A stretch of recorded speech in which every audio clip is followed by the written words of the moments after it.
Ah, Você, a gente dá, né, tá bom? tá bom, amor. Agora vamos ler o caderno da Julie. Você vai ler o caderno da Julie? Essa É. aqui. Ah, dessa daí? É. Ah, que mais?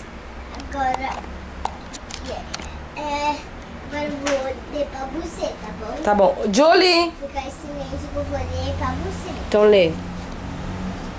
Oi, mãe, você leu o nome da Julie? Li.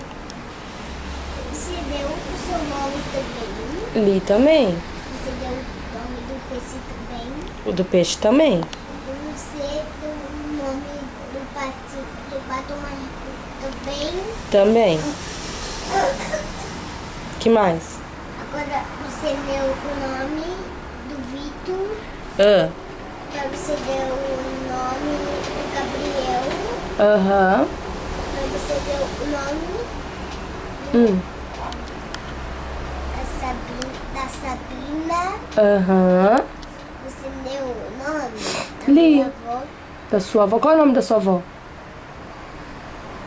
Não sei. É a Adriana. E da outra avó?